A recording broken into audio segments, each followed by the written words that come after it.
بسم اللہ الرحمن الرحیم۔ السلام علیکم ورحمۃ اللہ۔ ابن سنی کی روایت میں ایک لفظ ہے اللہم لا قلابہ، یہ مستند حدیث میں ہے۔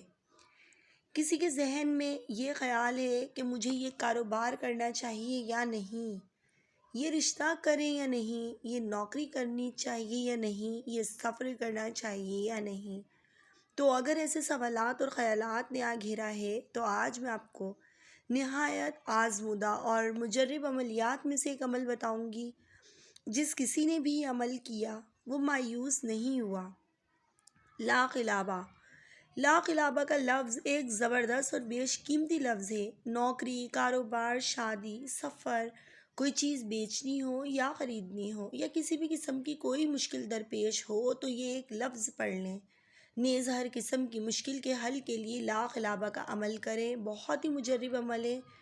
اب طریقہ عمل یہ ہے کہ ہر نماز کے بعد اول و آخر درود شریف اور ایک تسبیح لا خلابہ کی پڑھ لیں، ورنہ سوتے ہوئے صرف ایک تسبیح اپنے مقصد کا تصور کرتے ہوئے کہ یا اللہ یہ عمل یہ کام جو میں کرنا چاہ رہا ہوں وہ کروں یا نہ کروں، تو ایک تسبیح رات کو سوتے وقت پڑھ لیں۔ اگر وہ عمل آپ کے حق میں بہتر ہوگا تو اللہ کے حکم سے آپ کو لازمی کامیابی حاصل ہوگی، اور اگر اس کام میں یا اس عمل میں آپ کی بہتری نہیں ہوئی تو اللہ پاک آپ کا دل اس کام سے ہٹا دیں گے اور اس کام کے برے نتائج سے محفوظ رکھیں گے اور برے انجام سے روک لیں گے۔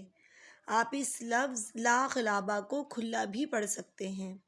ثواب کی نیت سے یہ ویڈیو آگے شیئر کریں، اور ویڈیو اچھی لگی ہو تو چینل کو سبسکرائب کر دیں۔ جزاک اللہ خیر۔